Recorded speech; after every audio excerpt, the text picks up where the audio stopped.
안녕하십니까. 암호화폐 정보를 전달해드리는 닥터 비트맨입니다. 수요일도 슬슬 마무리되고 있습니다. 어떻게 오늘 하루 잘 보내셨나요? 최근 몸이 좀 좋지 않았었는데 어제 좀 쌓였던 그 스트레스하고 피로들이 좀 폭발을 한 것인지 몸이 너무 좋지 않아서 영상을 올리지 못했습니다. 너무 죄송합니다. 지금은 어제보다는 좀 괜찮아진 상태인데 아파 보니까 역시 몸 건강이 가장 최우선이구나 생각이 드는 것 같네요.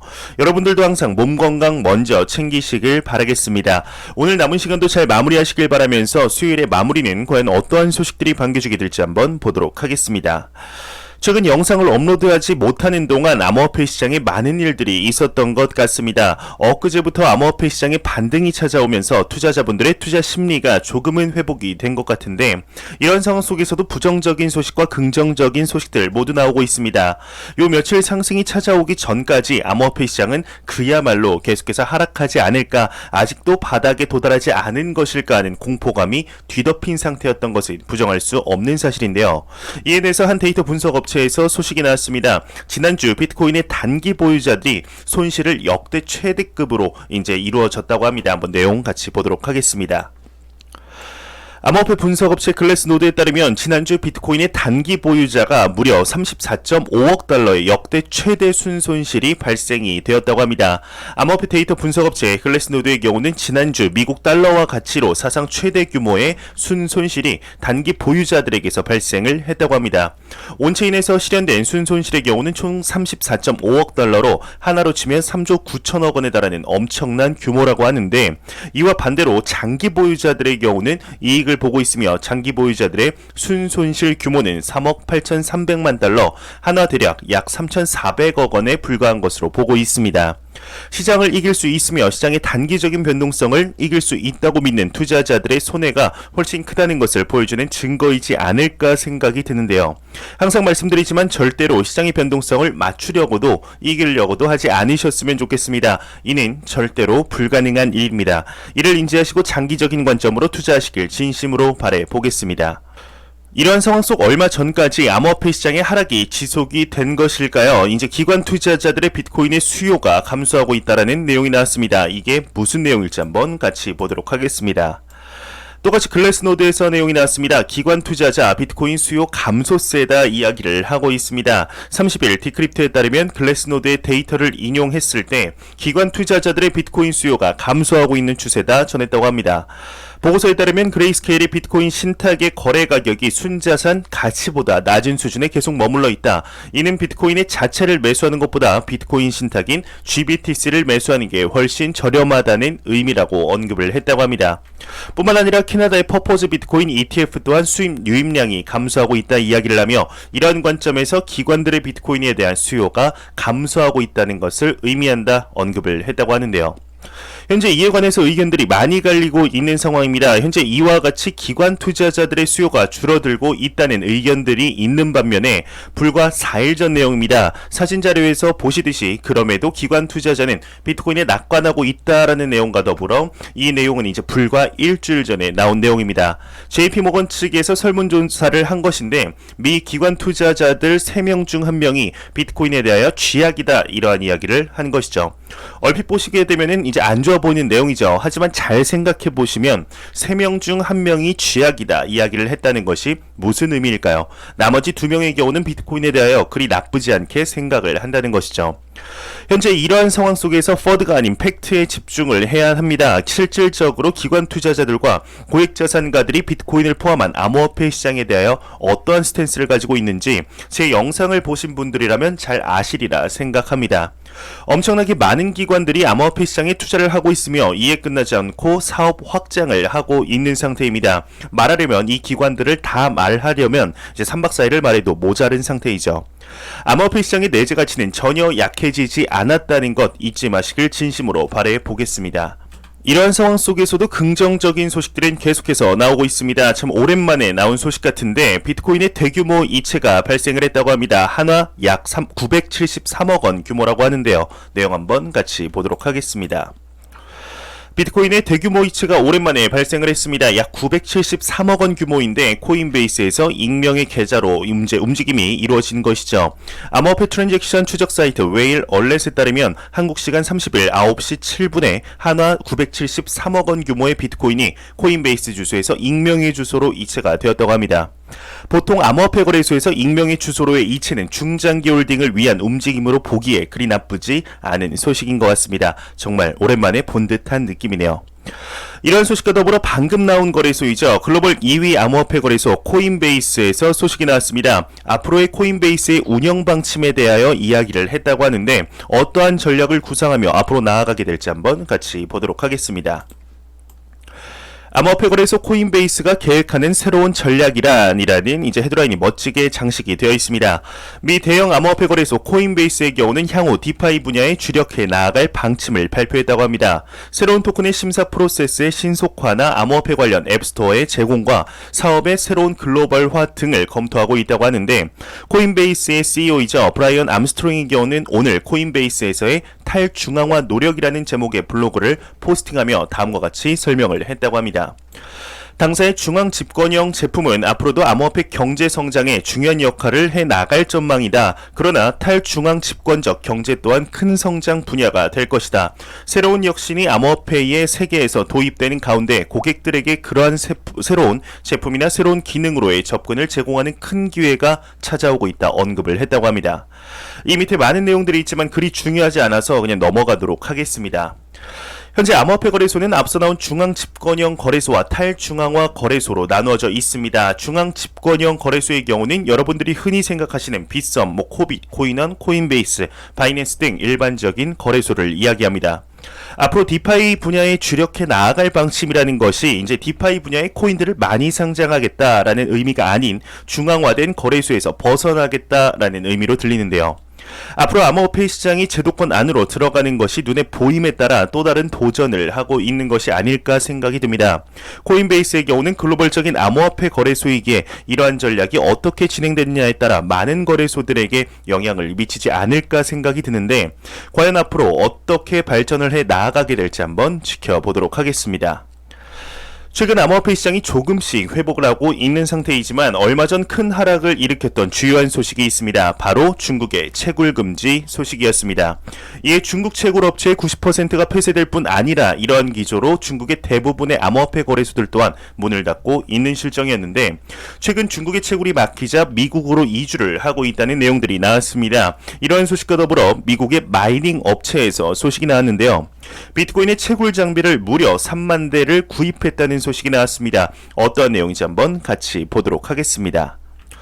미국의 마이닝 기업 테라울프는 비트코인의 채굴 장비를 무려 3만 대 구입을 했다고 합니다. 미국의 마이닝 업체 테라울프의 경우는 비트메인의 최신 마이닝 장비를 3만 대 구매 계약을 체결한 것으로 알려졌다고 합니다. 이번 기기의 경우는 아직 출시가 된 상태는 아니지만 내년 2022년 1월부터 6월에 걸쳐 납입이 된다고 하는데요. 테라울프사는 마이닝으로 소비하는 모든 전력을 탄소 제로의 에너지원으로 만드는 것을 목표로 하고 있다고 합니다. 이제 탄소 배출량 없이 비트코인을 채굴하겠다는 것이죠. 이는 최근 비트코인 채굴로 인한 비트코인의 환경 문제 이슈에 영향을 받은 것으로 보이고 있습니다. 이에 대한 내용도 기사에서 나오는데 밑에 환경을 배려한 마이닝이라는 한번 부제를 보도록 하겠습니다.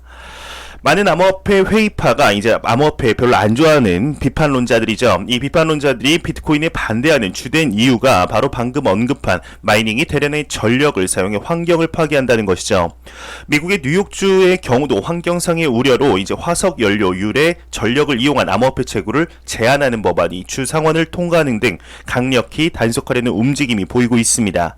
이에 테라울프사의 경우는 이제 친환경 비트코인 마이닝 전략의 경우 암호화폐를 지탱하는 마이닝 산업을 환경운동가로부터의 공격과 정치적 논쟁으로부터 보호하는 데 기여할 것으로 현재 파악이 되고 있는데 최근 이제 비트코인의 채굴과 관련하여 많은 이야기들이 나오고 있습니다. 이 암호화폐 시장의 경우는 친환경 에너지를 이용한 전략들이 많이 논의가 되고 있는데요. 이에 가장 대표적인 것이 최근 비트코인을 법정화폐로 지정한 엘살바도르의 화산지열 채굴 방식입니다. 현재 조감도 또한 발표하며 실질적인 방안을 추진하는 것으로 알려지고 있죠. 이뿐 아니라 수많은 기업들이 계속해서 논의를 하며 방법을 모색하는 만큼 이러한 문제들이 생각보다 빠르게 해결이 되지 않을까 하는 생각이 듭니다. 최근 글로벌적으로 많은 국가들이 개발을 가속화하고 있는 분야가 있습니다. 바로 중앙은행 발행 디지털 화폐인 CBDC입니다. 특히 이러한 움직임은 중국에서 가장 빠르게 보이고 있죠. 얼마 전 중국에서 이러한 소식이 나왔었습니다. 중국의 경우는 실생활에서 디지털 위안화의 테스트를 진행 중이라는 것이죠. 이러한 소식과 더불어 오늘 또 하나의 소식이 나왔는데 이제는 슬슬 실질적인 상용화가 임박이 된 것 같습니다. 어떠한 내용이 나왔을지 한번 같이 보도록 하겠습니다. 중국에서 소식이 나왔습니다. 베이징 지하철에서 이제는 디지털 위안화 앱을 통해서 승차권 구매를 지원한다고 합니다. 중국 매체 시나닷컴에 따르면 중국의 베이징 지하철에서 디지털 위안화의 앱 스캔을 통한 승차권 구매를 지원한다고 합니다. 해당 서비스는 베이징 지하철 노선 24개와 교외 열차 노선 4개에 전면 도입이 된다고 하는데 앞서 29일 수저우에서 중국 최초로 지하철 5호선에 디지털 위안화를 통한 승차권 구매를 시행한 바 있다고 합니다. 이제 중국 내에서 전반적으로 사용이 될 날이 머지 않은 것 같습니다. 중국이 이렇게 빠르게 CBDC 관련하여 움직이는 가장 큰 이유로는 단연코 미국으로부터 달러의 영향권에서 벗어나기 위해서일 텐데요. 미국 또한 이를 모르지 않을 것입니다.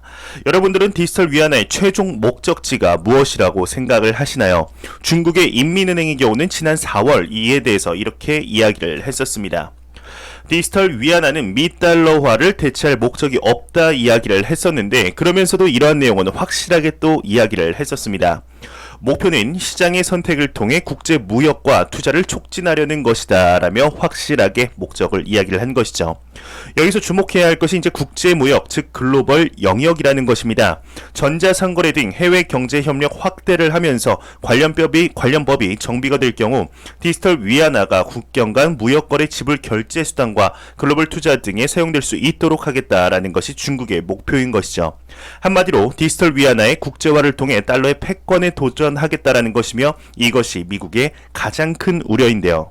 현재 이런 문제점은 분명하게 알고 있을 것입니다. 과연 미국에서 어떠한 조치들이 나오게 될지 뿐만 아니라 이 CBDC의 발전이 비트코인을 포함한 암호화폐 시장을 어떠한 방식으로 발전을 시키게 될 것인지 한번 지켜보도록 하겠습니다.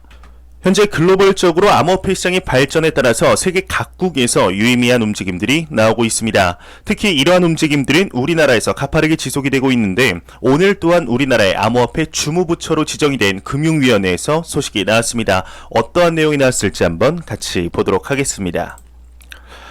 금융위에서 소식이 나왔습니다. 코인거래소 위장 집금계좌 적발 시 거래 중단 등 조치를 하겠다 이야기를 하고 있는데 여기서 이제 집금거래라는 단어가 살짝 어색하실 수 있습니다. 간단하게 설명드리자면 거래소 계좌로 만들고 집금이라는 이제 뜻이 돈을 모아둔다라는 뜻입니다. 즉 거래소 측에서 거래소를 위한 계좌를 만들어두고 코인 거래를 위한 금액을 모아두어서 코인 거래를 위해 사용하는 것이 아니라 어떤 수익금이나 이제 투자금 등을 통장에 마구잡이로 쌓아두는 것을 집금 계좌라고 합니다. 간단하게 설명드렸으니 다시 본론으로 들어가도록 하겠습니다. 뉴시스에 따르면 금융정보분석원의 경우는 자금 세탁 방지 제도를 이행하고 있는 15개 금융유관기관과 유관기관 협의회 제1차 회의를 열고 암호화폐 사업자의 위장계좌, 타인계좌, 집금계좌에 대한 모니터링, 전수조사, 조치 상황을 점검했다고 합니다. 대출, 투자, 수탁, 자산 운영에 대한 자금 세탁 방지 의무 강화 방안 등의 현안도 점검했다고 하는데 금융위에 따르면 실명 확인 입출금 계좌를 사용하지 않는 중소규모 거래소들이 금융사 여러 곳을 옮겨 다니면서 위장 계좌나 타인 계좌 개설과 중단을 반복하고 있었다고 합니다. 또 위장 계열사 명의, 법무법인 명의, 임직원 명의, 상품권 구입을 통한 간접 집금 계좌 등을 여전히 운영하고 있는 것으로 파악을 했다고 하는데요. 현재 금융위원회에서 이런 움직임들이 나오는 것을 볼 때 확실하게 암호화폐 시장에 대한 프레임워크를 만들기 위해 노력하는구나 라는 것이 느껴지는 것 같습니다. 이뿐 아니라 얼마 전 정부에서 이러한 소식이 나왔었죠. 코인들의 대규모 상패 러시 이후 거래소에 대한 이제 인가제 도입을 검토하고 있다라는 이야기가 나왔었는데 대형 거래소 말고 중소형 거래소들은 모두 없애겠다라는 것이죠. 이로써 암호화폐 거래소 설립에 대한 진입 장벽을 엄청나게 높임으로써 거래소 사기를 막겠다는 것으로 판단이 되는데 이것이 암호화폐 거래소를 이제 설립하고 만들고자 하는 사업자들에게는 분명히 좋지 않을 것입니다. 하지만 암호화폐 투자자들 입장에서는 상당히 좋은 안건이라는 생각이 듭니다. 글로벌적으로 조금씩 암호화폐 시장이 변화하고 있습니다. 이러한 변화를 민감하게 받아들이셔서 암호화폐 시장을 여러분들의 자산 증식에 철저하게 이용하시길 진심으로 바라보겠습니다. 안 보고 가면 섭섭하겠죠? 마지막 크립토 공포탐욕 지수입니다. 전날 대비 3포인트 오른 28포인트를 기록하며 극단적인 공포 단계에서 공포 단계로 진입이 되었습니다. 이 지수는 0이면 공포, 100이면 낙관을 의미하게 되죠. 이번 현재 이제 상승한 암호화폐 시장의 가격이 투자 심리에 반영이 된 것이 아닌가 생각이 듭니다. 모든 자산 시장에는 가격이 상승하고 내리는 변동성이 있습니다. 이 단기적인 변동성에 너무 흔들리지 않으셨으면 좋겠습니다. 가격이 하락한다고 슬퍼할 필요도 상승한다고 너무 좋아할 필요도 없습니다. 왜냐? 우리는 투자를 3개월, 6개월, 1년 보고 하는 게 아니기 때문이죠. 지금의 변동성은 우리랑 아무런 상관이 없습니다. 우리의 투자 최종 목표는 10년 뒤 이룰 경제적 자유입니다. 내재 가치가 가장 높은 현재의 암호화폐 시장의 가치를 믿고 가치 목표를 이루는 날, 지금 제 영상을 보고 계신 여러분들과 소주 한잔 기쁘게 한잔할 수 있는 날이 오길 진심으로 바라보겠습니다. 네, 그렇다면 마지막으로 코인 마켓캡에서 가격 보고 마무리도 하도록 하겠습니다. 메이저 탑10 코인들 한번 전반적으로 살펴보도록 하겠습니다. 시가총액 1위의 비트코인의 경우는 이제 전날 대비 0.51% 상승한 3,960만원대, 그리고 2위의 이더리움이 1.23% 상승한 243만원대, 3위의 테더 환율이죠. 1127원으로 어제 대비 한 4원 정도 내려간 모습을 보여주고 있습니다. 우리 게르기 코인 리플 XRP 시가총액 7위죠. 어제 대비 3.81% 상승하며 776원대를 보여주고 있습니다. 비트코인의 도미넌스는 46%, 이더리움의 도미넌스는 17.5%로 암호화폐 시장에 매우 강력한 비트코인 그리고 이더리움의 시가총액 점유율을 볼 수가 있겠습니다.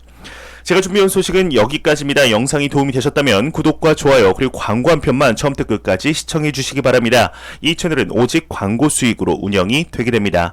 항상 영상 시청해 주시는 시청자분들, 구독자분들 너무나 감사합니다. 저는 좀 더 도움이 되는 영상으로 내일 아침 꼭 찾아뵙도록 하겠습니다. 항상 몸 건강 유념하시기 바랍니다. 감사합니다.